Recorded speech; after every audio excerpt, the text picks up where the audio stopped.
ay pati yung traffic ng Biyernes, nakaabot kami rito 4:30 na ng hapon. So hindi na namin na-meet yung alauna, kaya ang sabi ay kung pwede bumalik kami ngayon. Ang purpose ng pag-uusap namin ngayon ay para mapag-usapan kung ano yung sagot doon sa mga isinagot ng mga iniimbestigahan ng Ombudsman. No? So, may mga affidavit kaming inihanda kasama sa sagot sa mga counter affidavits. Pangalawa ay gustong malaman ng Ombudsman kung ano ang circumstances ng pagbaliktad ng tatlo na kinuhanan nila ng counter affidavit dito.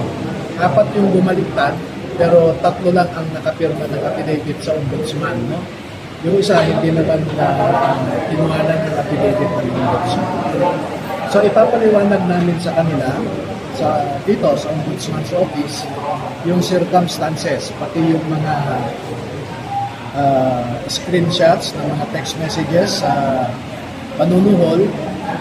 Paparinig din namin sa kanila yung mga recorded conversations, although we are aware that that is an inadmissible evidence dahil sa RA 4200, no?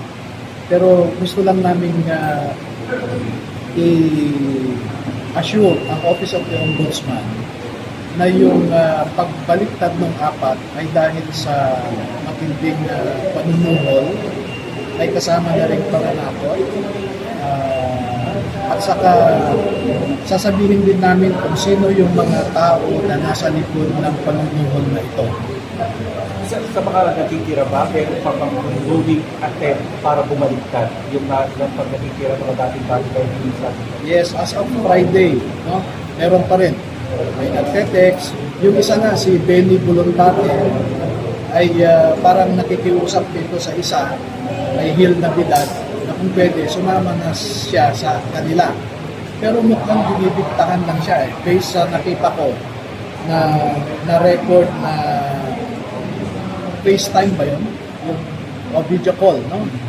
So, mukhang I maintain my observation na yung si Benny Voluntate kasi medyo namumuklo ang mata at medyo maputla na siya, no? Hindi ko alam, ilaw lang, ewan ko.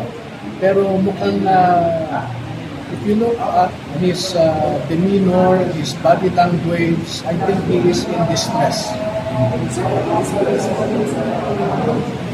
Huwag mo na ngayon, no? Ibahagi muna namin sa Office of the Ombudsman.